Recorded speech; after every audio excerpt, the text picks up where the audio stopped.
Le monsieur dit qu'il veut divorcer. La dame dit elle veut retourner. Voici la situation dans laquelle se trouve un couple actuellement.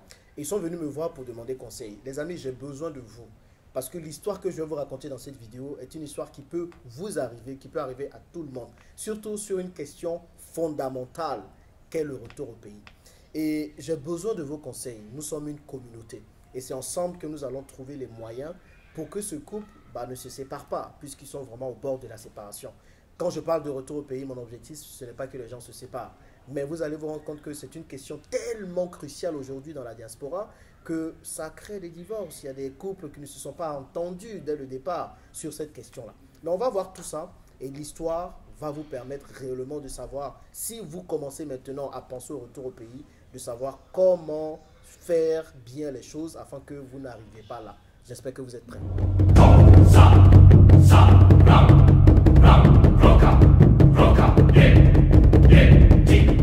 Si vous me découvrez pour la première fois, je m'appelle Jean-Yves Bravo, je suis multi-investisseur, principalement en Afrique, en France et à Dubaï. Ma passion, c'est de voir le maximum d'Africains possible gagner plus d'argent et pouvoir investir au pays et ensuite retourner au pays pour ceux de la diaspora. Donc si ce sont des thématiques qui vous intéressent, n'hésitez surtout pas à vous abonner en cliquant sur le petit bouton rouge abonné qui s'affiche en bas et aussi activer la cloche de notification pour ne rater aucun des contenus que je propose ici très régulièrement. Aujourd'hui, comme je le disais en introduction, on va parler de retour au pays.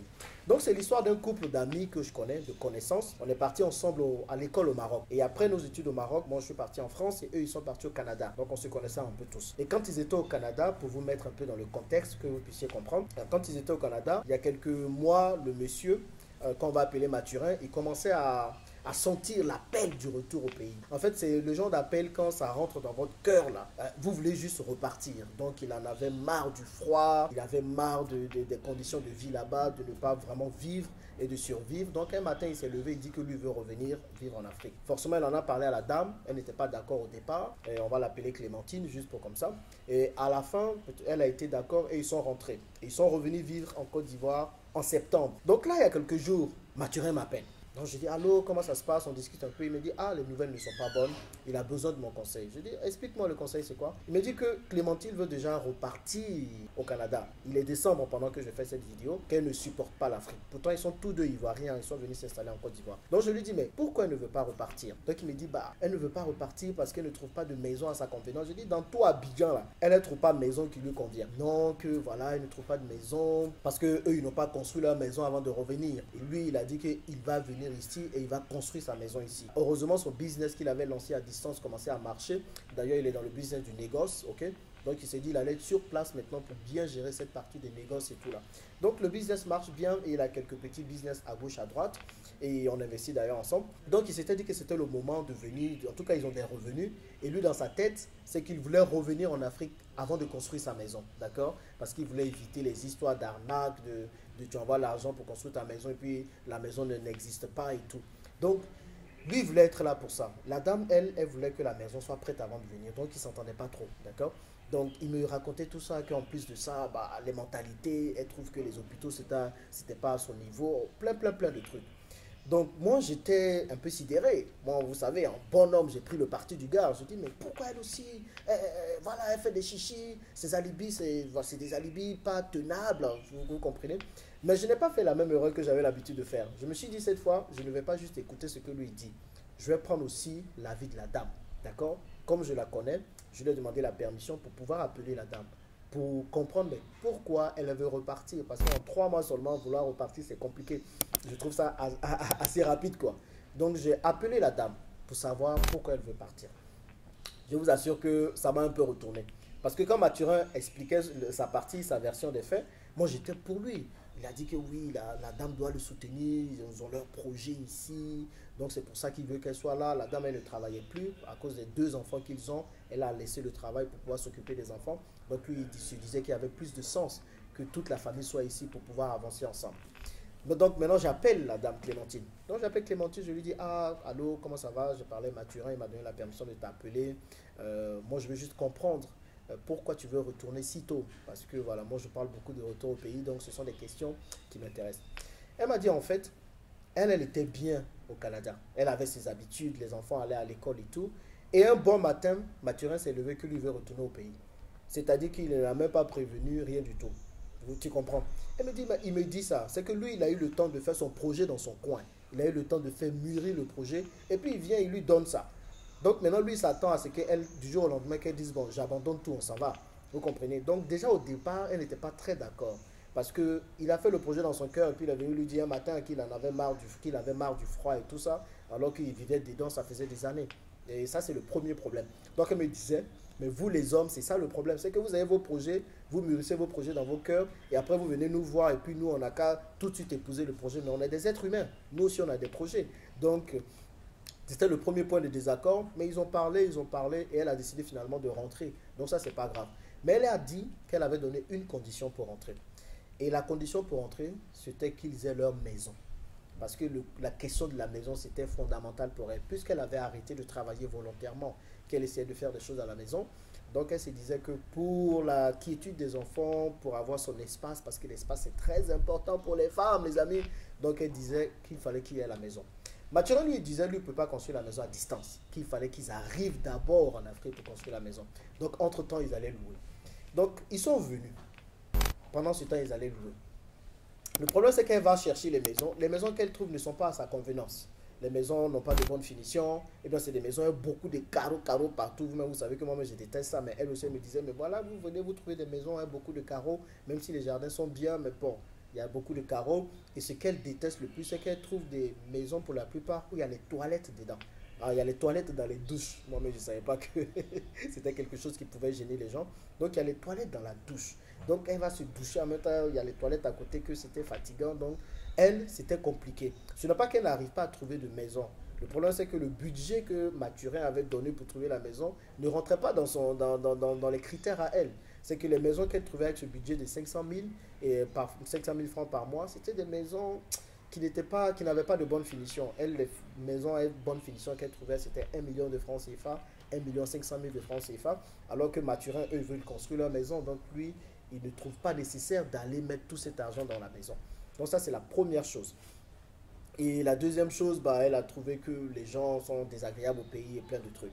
Donc, elle, voyant tout ça, c'est que le problème, c'est que quand elle n'est pas là, quand on n'a pas la maison qui lui convient, elle n'est pas de bonne humeur et finalement, ils se prennent la tête comme pas possible. Donc, elle a proposé à Mathurin de repartir au Canada le temps que la maison soit construite et qu'elle revienne. Parce qu'il faut s'occuper des enfants entre-temps et vous savez, l'espace, la maison et tout pour la femme, c'est important. Si elle n'a pas l'espace qu'elle veut, c'est compliqué. Ouais, ça joue sur son humeur et tout. Donc elle a dit à Mathurin, laisse-moi repartir avec les enfants au Canada. On construit la maison, surtout que la maison, ça ne se construit pas en 1 mois, en 2 mois. Ça prend 1 an et demi parfois. Donc laisse-moi repartir. Et quand la maison sera prête, qu'il y aura tout, les voitures et tout, on va revenir. Mathurin lui trouve que c'est pas normal. Que la dame, elle devrait être là pour le soutenir maintenant, qu'ils vont construire ensemble. Hein, qu'ils construisent ensemble. Et pourquoi elle veut repartir pendant que lui, il va se fatiguer ici. Donc voilà l'histoire en quelques mots. Donc là, je dois les voir d'ici quelques jours pour leur donner un peu mon avis.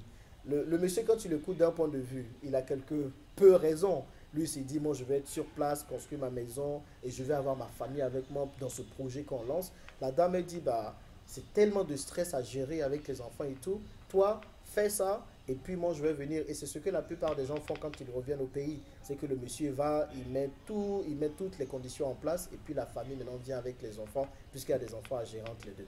Bon, déjà, selon vous, qui a raison des deux? S'il faut qu'il y ait quelqu'un qui ait raison. Et surtout, quels sont les conseils que vous allez leur donner? Parce que je ne veux pas qu'ils arrivent à la dislocation. Le problème, c'est que si la dame repart, Mathurin, il peut tellement se sentir peut-être pas délaissé, mais genre, il ne va pas sentir que la dame est en train de le soutenir dans ce projet-là. Donc, à un moment donné, c'est ce qui fait que plusieurs hommes ils viennent ici, leurs femmes restent là-bas. Et puis, à un moment donné, ils commencent à avoir deuxième bureau, troisième bureau, quatrième bureau, etc.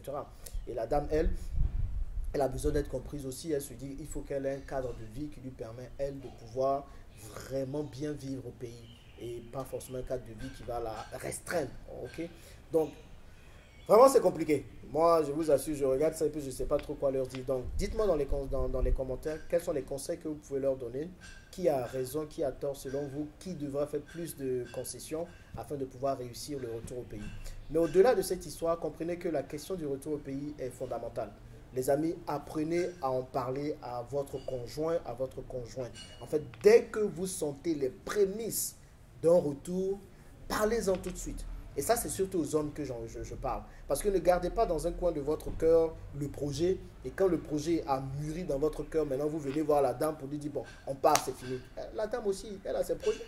La dame aussi, c'est un être humain. Donc, dès que vous sentez qu'il y a un petit prémisse de retour au pays, de sensation de retour au pays, parlez-en tout de suite, des deux côtés. Vous n'êtes pas obligé de dire on rentre tout de suite, mais dites, ah, je suis en train de sentir que là, je commence à être à bout de l'Europe. Je pense que là, je vais commencer à préparer le retour, bien, je m'entrevois à repartir en Afrique et tout. Parlez-en comme ça, l'autre conjoint se prépare et peut maintenant être totalement au fait quand vous allez venir dire que là, maintenant, vous n'en pouvez plus, vous voulez partir. Ça, c'est le conseil principal. Et puis, le deuxième conseil que je peux donner, pour moi, je vous donne les conseils que je vous ai demandé finalement, mais c'est que quand vous revenez au pays, tout ne sera pas comme vous voulez. Et ça, c'est le conseil que je donnais à Clémentine. C'est que je sais, il y a des maisons avec des finitions très bonnes dans les pays occidentaux et tout. Maintenant, trouver les mêmes maisons avec les mêmes finitions, ça coûte extrêmement cher ici. Ok, vous voulez trouver des villas de 3 chambres salon avec des finitions assez intéressantes. Parfois, c'est 1 500 000 francs CFA par mois qu'on vous demande comme loyer ici à Abidjan. Donc, je ne trouve pas qu'il soit nécessaire de dépenser tout cet argent dans une maison, autant construire la vôtre, parce qu'1 500 000 par mois, en un an, ça vous fait quoi? Ça vous fait 18 millions déjà. 18 millions, c'est quelque chose qui peut déjà vous aider à avoir une partie de l'argent pour le terrain. Donc, quand vous revenez dans les premiers mois, acceptez quelques concessions, ok? Tout ne sera pas comme vous voulez, mais c'est ça aussi le truc, c'est que vous revenez dans un pays, il faut aussi apprendre à s'adapter et à épouser un peu les choses qui se passent dans le pays. Je sais peut-être que les toilettes c'est quelque chose d'autre, mais voilà. Donc c'est quelques conseils comme ça que je vais peut-être partager avec eux et que je veux partager déjà avec vous pour le retour au pays. Sinon, le pays est bon, les amis, le pays est doux même. C'est que j'étais en train de déprimer il y a quelques jours à Paris, mais depuis que je suis au pays, là, regardez, je brille de mille feux. Et j'espère que le maximum d'Africains possible reviendront ici au pays pour que nous puissions construire ensemble l'Afrique.